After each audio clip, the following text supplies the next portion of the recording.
Okay, in this tutorial, we will be talking about how licensing is handled with the VDI ToolKit. So first, licensing is subscription based, and how this works is it's a fee based on concurrent sessions. So let's talk about what happens if sessions are exceeded, right?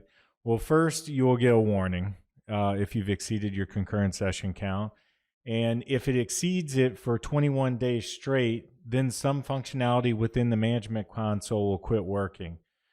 Please note it has to be for 21 days straight. So if it drops below, it'll reset the counter. Now, another important thing too is that with the functionality that's disabled in the management console, any rules that you had that were being applied or happening with sessions will still work.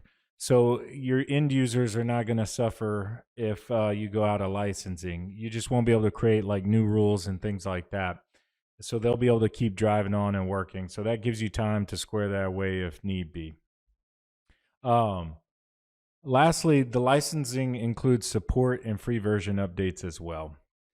So up next, we'll demonstrate how licensing works for the VDI toolkit. Okay, so let's go ahead and get started. And what we'll want to do is go ahead and open up the management console. So I'll go ahead and do that. I have it running on a virtual desktop here. Let's go ahead and open it.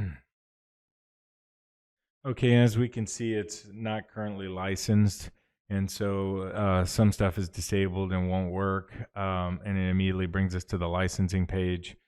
And also as well too, it gives you this in the lower right hand corner that, no license is installed. If there's any warnings, such as you're over your concurrent session count, things like that, you'll also notice those in the right hand corner as well, lower right hand corner. Okay, so as we can see here, we got no information. It's just telling us that there is no license installed. So let's go ahead and install one. And what we do is we generate a file for you like this.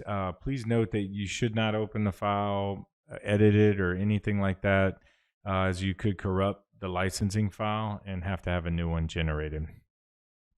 Okay, so all we have to do is go ahead and click Install License.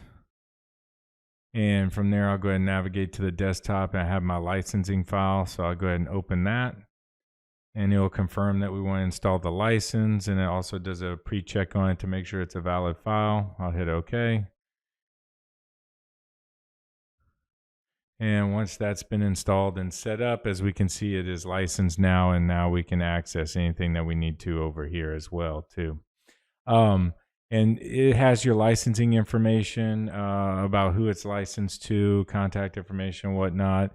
It also has when your support expires, if your license is valid, your max concurrent sessions in the last amount of days not in compliance, things like that. And so you can always come back here and navigate. But if there are any warnings, it'll show you in the right-hand corner. And as you can see, that's updated as well too and showing us that it's valid.